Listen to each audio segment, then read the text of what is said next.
Morning, my beautiful women. Welcome to another episode for Lingerie and Lattes. My name is Olivia Drumaga, and I founded Vulcanability as a guide for women and men to have a blueprint on how to connect with each other and what really thrives in relationships that are monogamous and have to do with two different sexes. So we have a great understanding, perhaps, of how we operate in the world, which is being a woman in a very masculine world. And today I want to talk a little bit around the subject of energy, but also how women are the ones to spearhead the intuition and perhaps the subtler energies in a relationship and what that can really bring forth to the table. When we think about how we operate in the world, we have to be a lot more action oriented. We have to be planning. Everything that has to do with the material realm has to be thought out in a certain way. And we might be used to just taking a lot more of that approach, that strong action approach. And sometimes, even when our actions sit back, our energy is still pushing forward.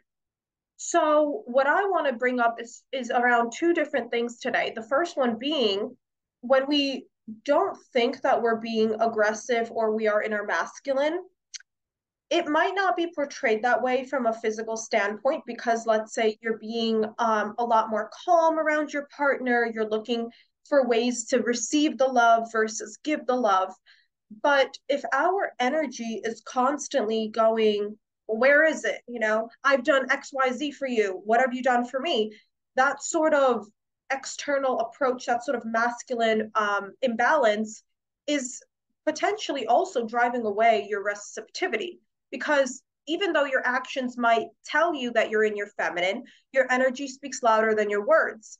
And if your energy is more related to the feminine, to the soft sitting back approach, a woman who sits in her throne and people come to serve her gifts, is a very different energy than a soldier going out to battle and fighting for his rights. These both are noble beings, the queen and also the soldier. However, what do we want to exude most of the time as a woman in this world? We want to be in the queen energy because our actions will automatically align with that sort of intensity that Mars brings as a masculine force when we do take actions. So consider this. If there's an area of your relationship, of yourself, of your intimacy, where you feel like you are not receiving that which you desire, even though you're telling yourself you're in your feminine, connect back to yourself. Is my energy pushing, but my actions are attempting to pull? And allowing yourself to match the feminine with the energy of the feminine requires an understanding of our metaphysical world. And when we have that, this is the second area I wanted to bring to our attention today. A lot of the times, women can't necessarily relate to a man in terms of spirituality, in terms of doing the inner work. And I've heard this even from other people, how it's easier for women to be the guiding force in a relationship, to take things to a more spiritual level, to take things into a more esoteric connection, and kind of be this lighthouse for men who are interested and who are curious in this world, to guide them forward in your relationships.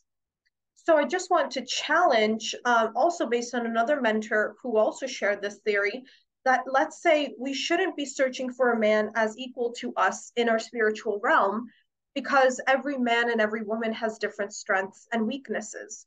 So with our strength being the spirituality, being in the feminine, in terms of receptivity and exploring subjects that are beyond the physical touch, we can actually invite our partners to start being curious about these subjects. And then ideally, if they are also motivated to grow along with you and the relationship, they too will start to take suit. And it could be as simple as, them staying around when you're giving yourself a tarot reading. Maybe before they would just remove their presence entirely because it just didn't feel right for them. Now they want to hang around and see what you're doing. Maybe the next iteration would be bringing in a question to your attention. Have you ever considered blah, blah, blah? And then that could be a conversation that expands into a larger subject. So the how is going to change, but I want to invite us to have a different perspective of ourselves with our feminine. One, whether it be through the energy that we are exuding and or the actions, are they aligned and are they both in the feminine, or are we grasping with the masculine energy and forcing ourselves to be in an action of feminine? Because that is a contradictory energy, and energy will always prevail. So the masculine tension and the this feeling of gripping, of contracting, of an inability to move forward will be the predominant force over your actions of letting go and attempting to be in your feminine and resting. So just always make sure that your energy is aligning with your actions, and when it's not, check in. And how can you pull back your energy? What is a spiritual practice you can do right now in order to feel more embodied and present in the moment? Finally, we have the consideration that women are really the guiding force in relationships around esoteric knowledge and around the expansion of our spirituality. So even though we are not finding our partners to be as perhaps educated in this area as we would like them to be, I invite you to see this as an opening for curiosity for your partner and for yourself in this relationship versus saying, oh, they're not on my level. That must be an indication that something's wrong. Sometimes, yes. Sometimes, no, because we can't expect every person to have the same strengths as we do. And that's actually the most important key consideration in relationships. Men bring a lot of value that's very external and very tangible. And this has been actually an issue for centuries, so I can't necessarily get into it all today, but I can cover this in my masterclass for Vulcanability Library, which you should absolutely check out on my website. Have a beautiful rest of your magical Friday. And please, ladies, take care of your energy. Remind yourself that you're a lighthouse for spirituality for you and your partner. And go do something that grounds you back into the body and opens up the mind to the universe.